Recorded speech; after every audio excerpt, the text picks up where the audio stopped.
Abra sua Bíblia no livro de Atos dos Apóstolos, capítulo 8. Nós vamos ler dos versos 14 a 25.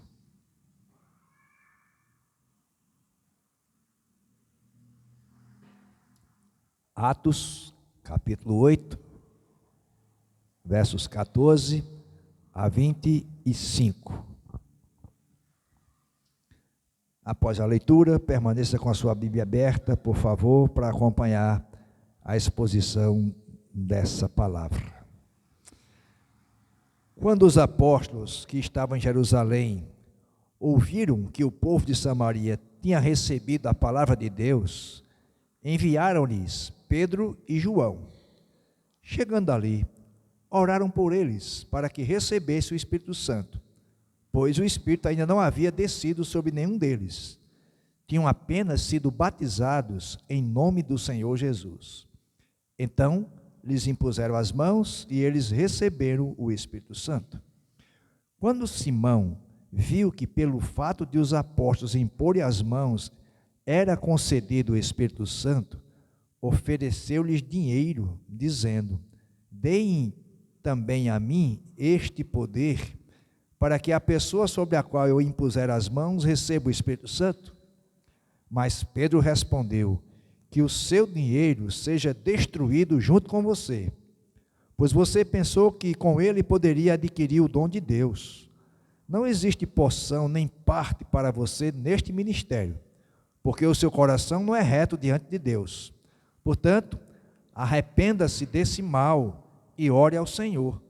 Talvez Ele o perdoe por esse intento do seu coração, pois vejo que você está cheio de inveja e preso em sua maldade. Simão disse aos apóstolos: peço que vocês orem ao Senhor por mim, para que me não sobrevenha nada do que vocês disseram.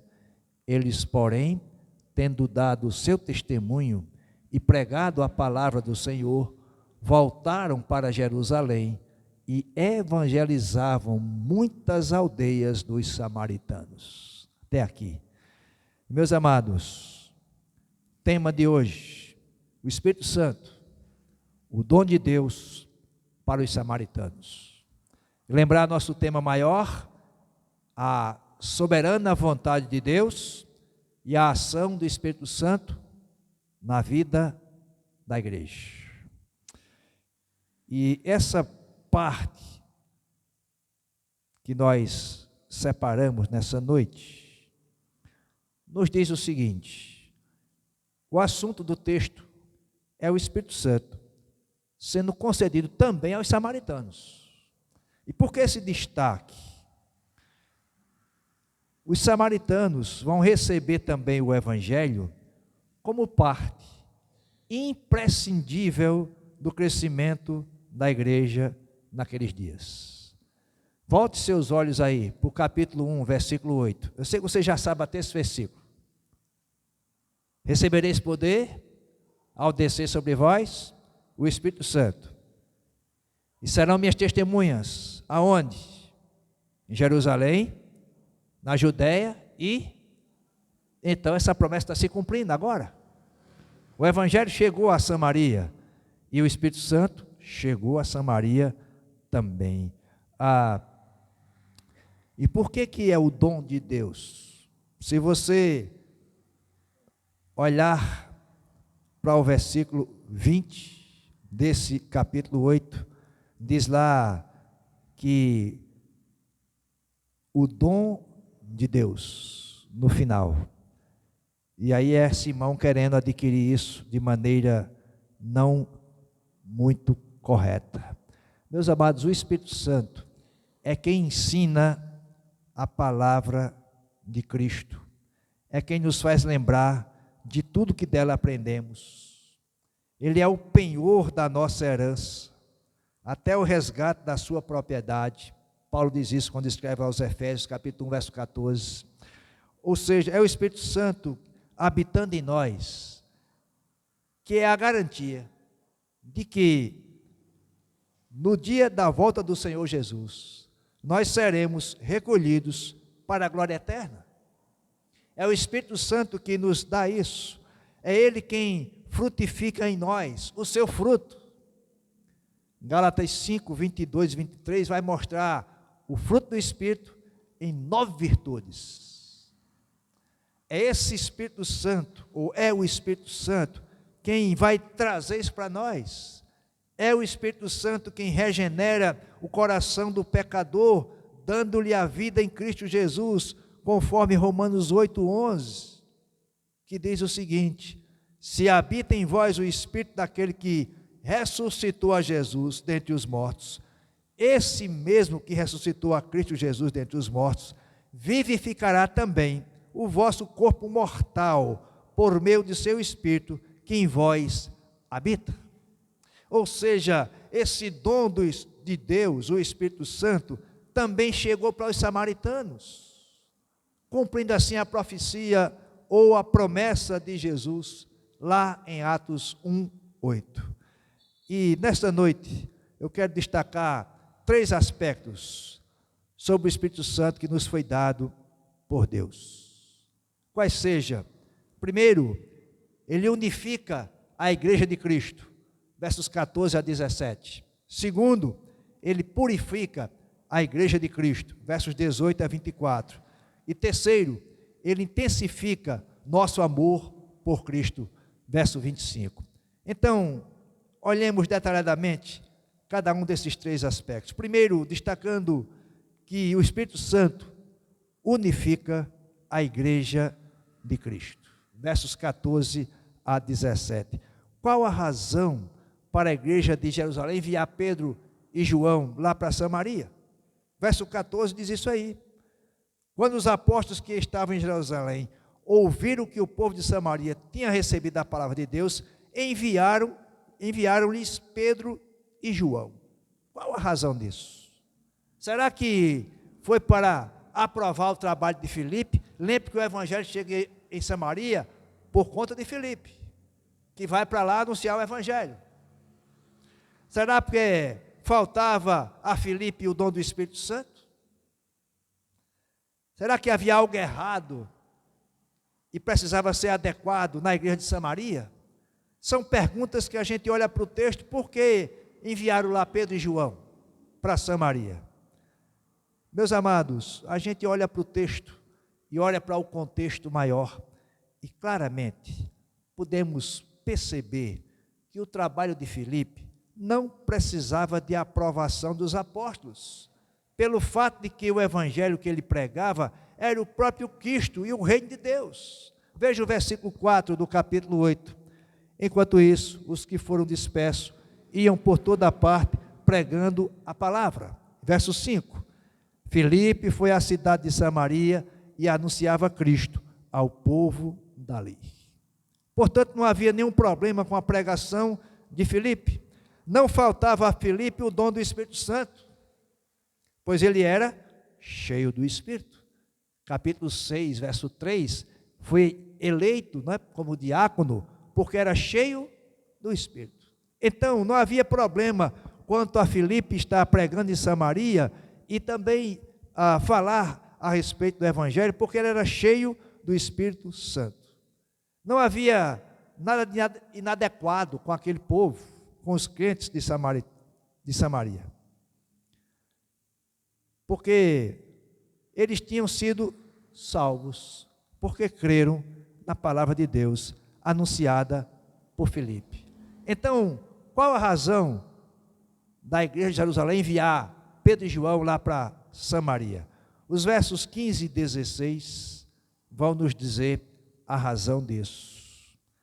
Chegando ali, oraram por eles, para que recebessem o Espírito Santo, pois o Espírito ainda não havia descido sobre nenhum deles, tinham apenas sido batizados em nome do Senhor Jesus.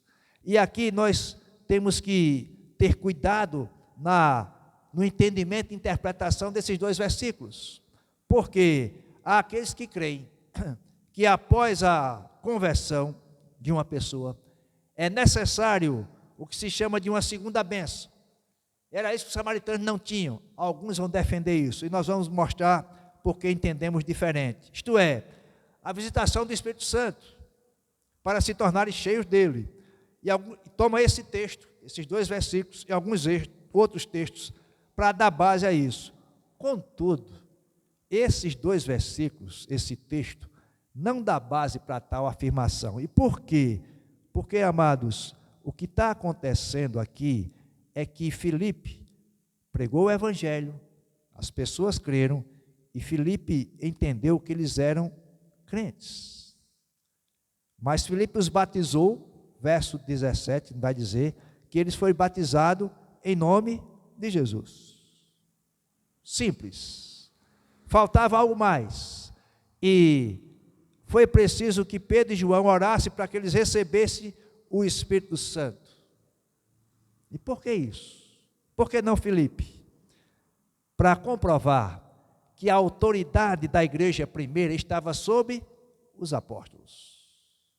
Então Pedro e João eram apóstolos, Filipe não, era diácono. Deus usa pessoas que não fossem apóstolos também, como usou Estevão, mas para confirmar a autoridade dos apóstolos, é Pedro e João que vai lá orar pelos samaritanos, para que eles recebessem o Espírito Santo. Ou seja, o que está acontecendo, mais ou menos o seguinte: eles agora receberam também o dom do Espírito Santo. Para quê? Para que ninguém ousasse acusar os irmãos samaritanos de estarem usurpando um direito que não era deles. Deus estava salvando os samaritanos, e a obra da salvação tinha que ser autenticado pelo Espírito Santo através dos apóstolos. Portanto, não foi uma segunda bênção, foi apenas a ratificação do que eles já tinham, agora com a autoridade dos samaritanos.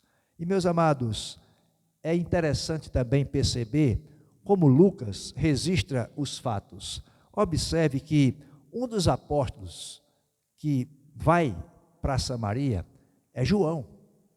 Se você lembrar, João é um que em certa ocasião queria que caísse fogo sobre os samaritanos. Veja Lucas, capítulo 9, verso 54. Lucas 9, 54.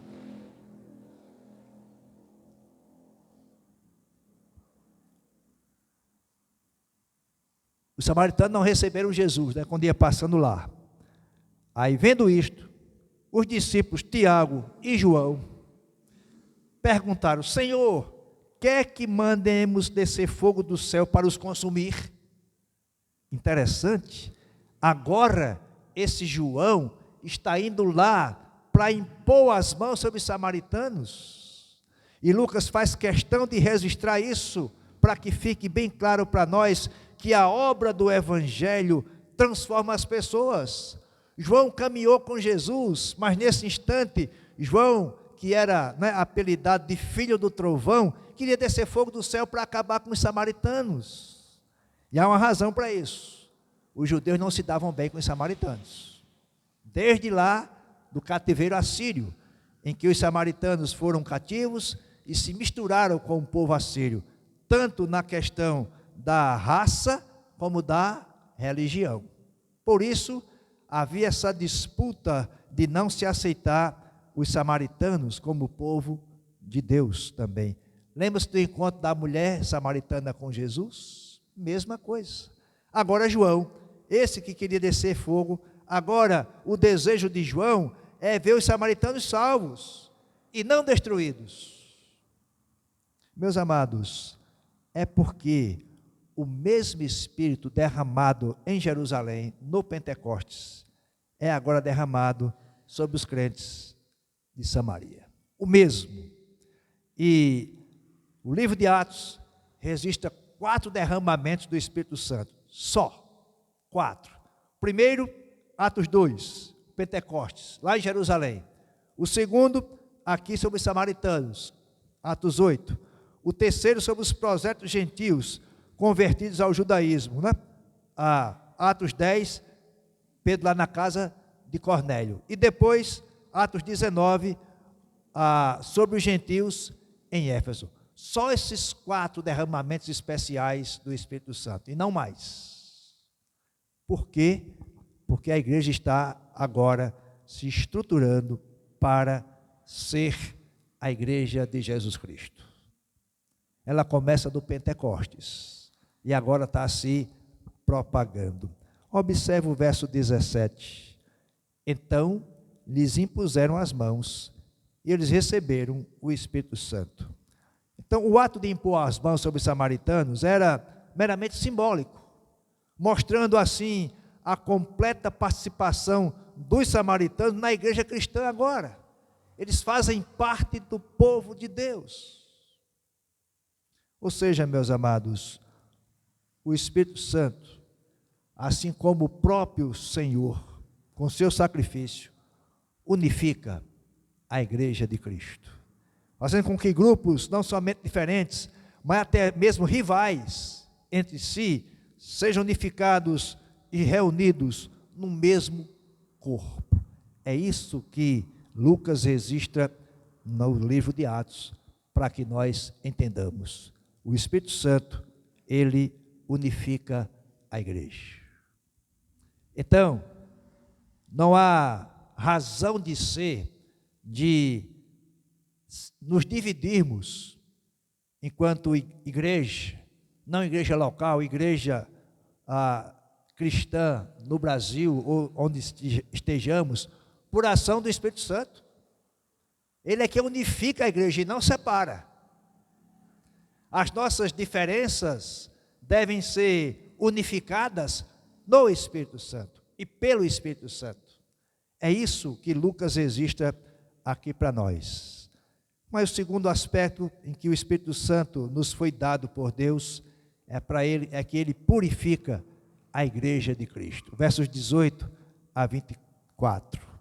A igreja é composta por pecadores que abandonaram seus pecados e continua lutando contra outros pecados. Mas o Espírito Santo não permite que impuros permaneçam dentro da igreja. Ele mesmo se encarrega de mostrar o que está no coração de cada um. Veja os versículos 18 e 19. Quando Simão, lembra-se de Simão, que seguiu Filipe, viu o que Filipe fez, viu as pessoas sendo transformadas, e o versículo 13 diz, o próprio Simão abraçou a fé, e tendo sido batizado, acompanhar Filipe de perto, observando, extasiado, os sinais e grandes milagres praticados. Agora vejam a atitude desse mesmo Simão. Quando Simão viu que pelo fato dos apóstolos imporem as mãos, era concedido o Espírito Santo, veja a atitude de Simão, ofereceu-lhes dinheiro. Com que propósito? Deem também a mim este poder, para que a pessoa sobre a qual eu impuser as mãos, receba o Espírito Santo. É esse Simão. Meus amados, Simão, ao ver o que estava acontecendo, ele que antes iludia as pessoas com suas mágicas, lembra-se disso? E ele era tido como o grande poder. Agora, ele quer ter esse poder que os apóstolos demonstraram. E, portanto, oferece dinheiro para isso. E, pelo fato dos apóstolos terem impor as mãos sobre os irmãos de Samaria, eles receberam o Espírito Santo, ele pede que eles dêem essa mesma habilidade. Esse é o pedido de Simão. O que é que ele está fazendo aqui? Tentando comprar o poder do Espírito Santo. O que é que fica reconhecido? Desde aquele dia, essa tentativa de transformar o espiritual em comércio, de negociar as coisas de Deus, especialmente de comprar o ministério eclesiástico, é denominado pecado de simonia, se referindo a Simão. E aqui eu abro um parênteses. Será que isso existe em nossos dias? Pecado da simonia. Há muitos que querem comprar esse ministério eclesiástico, querem comprar ou negociar as coisas de Deus. Então, o que Simão fez, que ficou reconhecido como a simonia, é isso, é querer comprar o poder de Deus. Agora veja a resposta de Pedro, versos 20 a 23. Mas Pedro respondeu: que o seu dinheiro seja destruído com você, pois você pensou que com ele poderia adquirir o dom de Deus. Não existe porção nem parte para você nesse ministério, porque o seu coração não é reto diante de Deus. Portanto, arrependa-se desse mal e ore ao Senhor. Talvez Ele o perdoe por esse intento do seu coração, pois vejo que você está cheio de inveja e preso em sua maldade. Veja que Pedro vai repreender a motivação de Simão, que merecia condenação divina.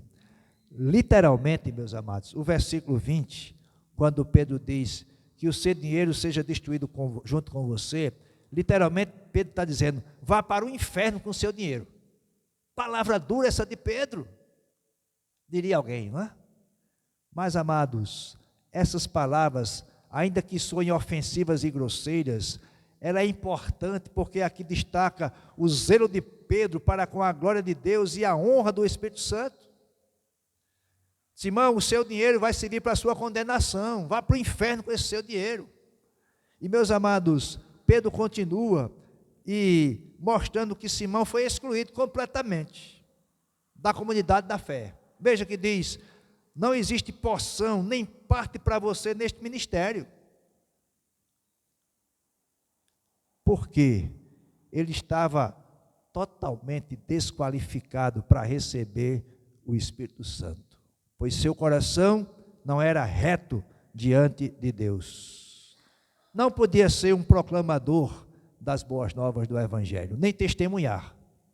Se você lembrar, meus amados, eu oro a Deus que não só você, mas eu, todos nós, compreendamos o que o livro de Atos está ensinando. Se você lembrar, desde o início, Lucas está sempre destacando, foram cheios do Espírito Santo. Pedro, cheio do Espírito Santo, proferiu o seu sermão diante do Sinédrio. Pedro e João, cheios do Espírito Santo, agiram na cura de um homem. Estevão, cheio do Espírito Santo, discursou para o Sinédrio. Filipe, cheio do Espírito Santo, cheio do Espírito Santo, cheio do Espírito Santo. Essa palavra se repete por todo o livro de Atos. Significa que nós, como igreja, se queremos ser uma igreja relevante, precisamos ser cheios do Espírito Santo. É isso que o livro de Atos nos ensina.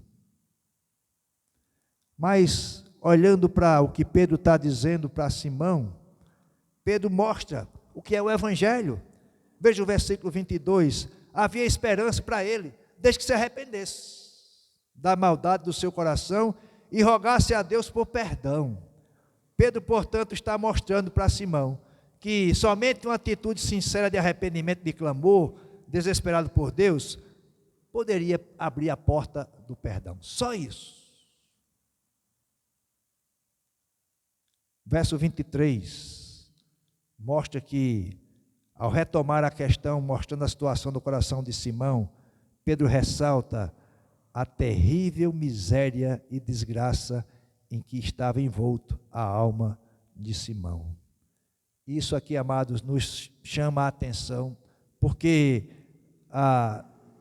não basta ser batizado, não basta cumprir uma ordenança. Se você vê o verso 13, Simão foi batizado, mas agora está com essa atitude de querer dar dinheiro para ter um poder de impor as mãos. Pedro está dizendo: Simão, se você se arrepender desse mal, ore ao Senhor, talvez Ele perdoe você pelo intento do seu coração. Isso nos mostra, meus amados, que para receber o Espírito Santo é necessário nascer de novo. E notem, nós não nascemos de novo por nossa força, é o mesmo Espírito que impõe em nós a fé para crermos em Jesus, e assim nascer de novo, e nascendo de novo, receber o dom do Espírito Santo. Essa é a sequência lógica. Portanto, meus amados, nós precisamos olhar para isso, para que busquemos levar essa mensagem de que as pessoas precisam arrepender-se do seu pecado, nascer de novo Essa é obra do Espírito Santo. A minha obra, a sua obra, a nossa obra, cheios do Espírito Santo, é anunciar essa verdade. Que isso seja verdade em nosso meio como igreja. Louvado seja Deus por isso. Verso 24. Simão disse aos apóstolos: peço que vocês orem ao Senhor por mim, para que não me sobrevenha nada do que vocês disseram. Simão parece ter entendido a gravidade do seu pecado. Contudo, se a gente tomar o conceito bíblico de conversão, podemos dizer que Simão não se converteu. Sabem por quê? Porque a conversão vê a gravidade do pecado contra Deus. Simão não viu isso. Simão apenas estava preocupado com as consequências que haveria de sofrer. Porque Pedro disse: Simão, você deve se arrepender desse mal. Qual era a atitude de Simão? Eu reconheço o meu pecado, de querer comprar o dom do Espírito Santo, ou comprar essa habilidade de orar e o Espírito Santo descer. Eu reconheço o meu pecado. Note que ele não faz isso. Ele pede para que os apóstolos orem. Peço que vocês orem por mim. Ora, é você, Simão, que tem que confessar o seu pecado. E meus amados, essa é uma primeira razão que mostra que a conversão deve ser entendida como um pecador para mudar. E o segundo aspecto é que a conversão leva o pecador a clamar pelo nome de Jesus. Simão pediu para que os apóstolos orassem por ele, e não ele mesmo orasse por isso. E aqui eu quero chamar a atenção para nós. Em se tratando de intercessão, devemos orar uns pelos outros. Em se tratando de buscar o perdão e a salvação, a responsabilidade é individual. Em se tratando do pecador reconhecer, o Espírito Santo vai impor no seu coração esse reconhecimento, e ele ora ao Senhor. Terceiro aspecto, o Espírito Santo que nos foi dado por Deus intensifica nosso amor por Cristo. Primeiro, ele unifica a igreja. Segundo, ele purifica a igreja. Simão teve que sair para que a igreja ficasse purificada. Terceiro, ele intensifica nosso amor por Cristo. Veja o verso 25. Eles quem? Os apóstolos. Porém, tendo dado o seu testemunho e pregado a palavra do Senhor, voltaram para Jerusalém e evangelizavam muitas aldeias dos samaritanos. Meus amados, claro para nós aqui, no registro de Lucas, os apóstolos que foram destacados, Pedro e João, cumpriram o seu papel lá em Samaria. Agora estão voltando para Jerusalém. O que é que eles fazem? Pregam, evangelizam as aldeias. Diz o texto, muitas aldeias dos samaritanos. Então, a gente olha para o texto e pergunta: o objetivo dos apóstolos foi cumprido lá em Samaria? Sim e não. Sim, porque reconheceram os samaritanos como integrantes da igreja de Cristo. Ok. Mas em outro aspecto ainda não estava concluído. O trabalho deles. Havia ainda muitas aldeias e povoados samaritanos que nada sabiam sobre o Evangelho. Essa é a realidade do nosso país, do mundo.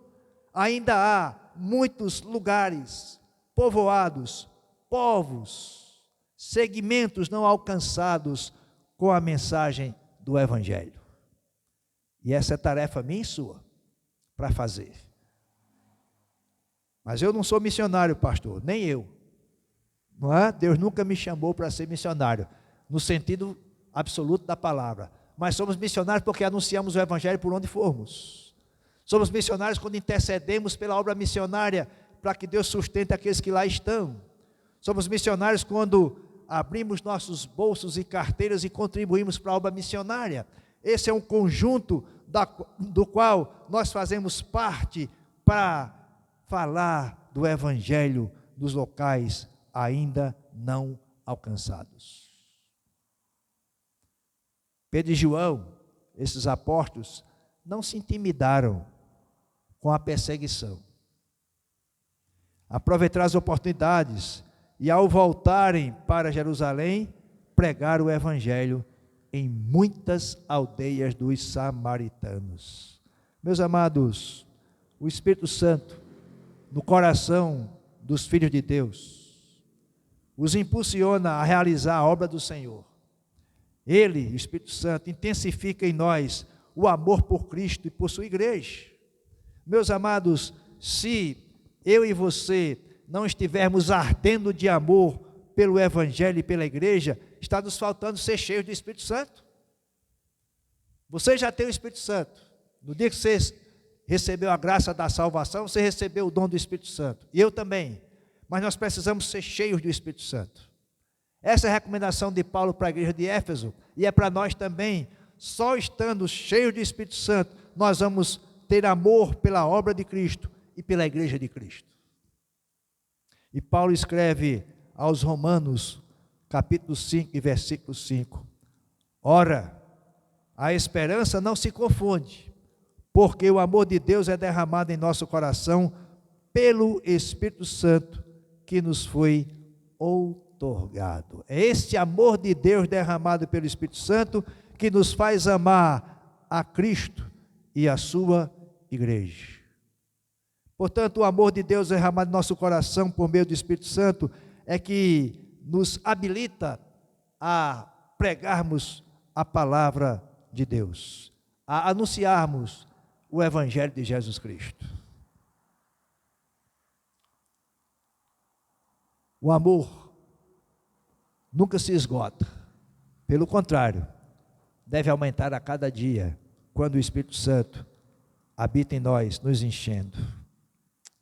E a forma evidente de mostrar o amor é o que Cristo disse aos seus discípulos e a nós: se me amais, guardareis os meus mandamentos.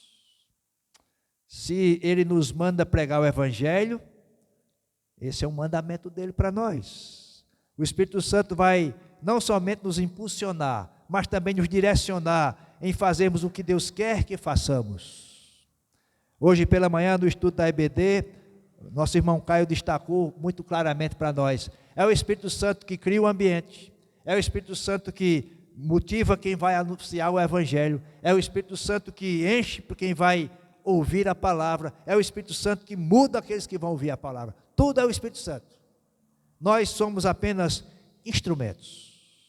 Então, meus amados, à luz desse texto de Atos 8, 14 a 25, entendamos que o Espírito Santo unifica a igreja, purifica a igreja e aumenta o nosso amor por Cristo e pela igreja.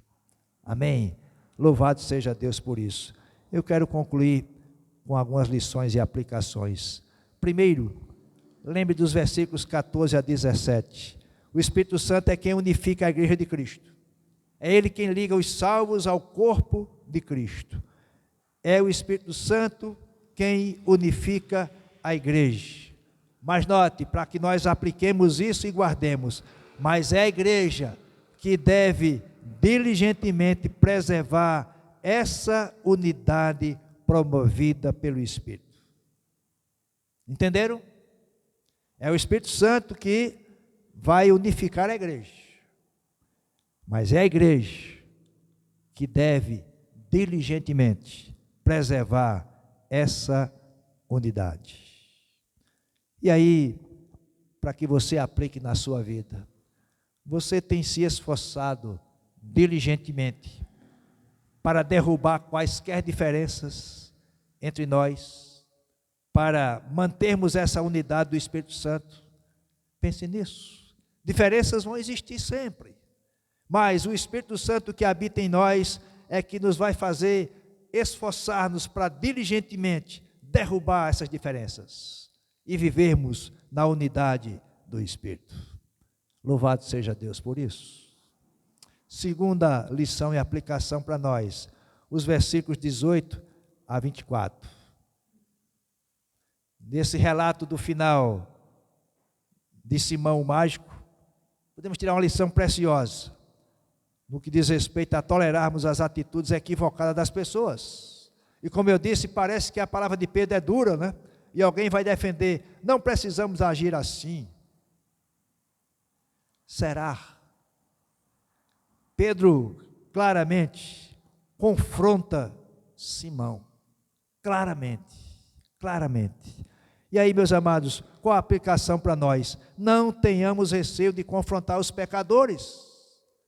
E mesmo que alguém diga que você está ofendendo, como Pedro ofendeu, né? Alguém vai dizer Simão, mas é melhor nós ofendermos os pecadores, mostrando que eles estão distante do reino de Deus e caminhando para o inferno, de que deixar passar e que eles jamais se arrependam e se voltem para Deus. A mensagem do Evangelho é simples, é clara e é direta. Desculpem.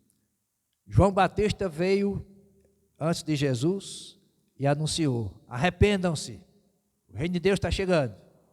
Jesus veio, foi batizado e começou o ministério com a mesma palavra: arrependei-vos e crede, é chegado o reino de Deus. Essa é a mensagem do Evangelho: arrependam-se e creiam. Isso que nós temos que anunciar. E por fim, terceira e última aplicação, lição para nós, o verso 25. Prega o Evangelho.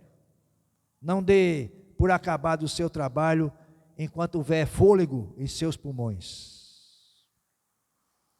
Quando o cansaço bater, lembre-se que o amor de Deus foi derramado em seu coração pelo Espírito Santo, que habita em você. E o amor de Deus em seu coração é intensificado pelo Espírito Santo. Lembremos disso. Peçamos ao Senhor a cada dia que o nosso amor aumente pela igreja e pelo Evangelho. Concluo com a pergunta e 3 respostas para essa pergunta. O que Deus quer que façamos? 3 respostas para essa pergunta. Deus quer que nós, vivendo cheios do Espírito Santo, primeira resposta, lutemos pela unidade da igreja de Cristo, preservando-a com todo o nosso empenho. O que Deus quer que nós façamos? Quer que nós, cheios do Espírito Santo, lutemos contra o pecado e contra a zombaria do santo nome de Cristo. Meus amados, quantas vezes nos meios de roda de conversa de amigos, em trabalho, em universidades, em escolas, a zombaria com o nome de Cristo é tão forte e nós nos calamos. O Espírito Santo em nós, Deus quer que nós, cheios do Espírito Santo, lutemos contra o pecado e contra a zombaria do santo nome de Cristo. O que Deus quer que nós façamos? Terceira resposta, cheios do Espírito Santo, proclamemos o Evangelho o tempo todo e em todo o tempo. Que Deus seja louvado e honrado, hoje e sempre. Amém. Baixe sua cabeça. Quero orar com você nesse instante.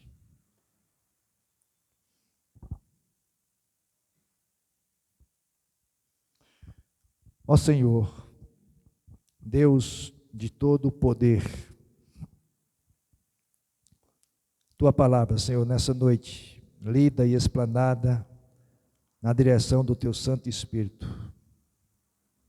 seja ela que nos incomode, Senhor, nessa noite, durante essa semana, para que lutemos pela unidade da igreja, lutemos contra o pecado e contra a zombaria, contra o nome do Teu Filho. Lutemos, ó Senhor, com amor para proclamar o Teu Evangelho. Usa, Senhor, a cada um de nós como igreja. Usa-nos por onde formos nessa semana para vivermos aquilo que o Teu Santo Espírito nos ensinou nessa noite. Dá-nos a Tua paz e a Tua graça, em nome de Jesus. Amém. Receba a bênção dos apóstolos. Que o amor de Deus, o nosso Pai, a graça, salvadora graça de Jesus Cristo, nosso Senhor, a comunhão, as consolações, o discernimento, a presença do Espírito Santo, estejam com todos nós e com todo o povo de Deus, hoje e para sempre. Amém. Faça a sua oração em silêncio e aguarde um minuto.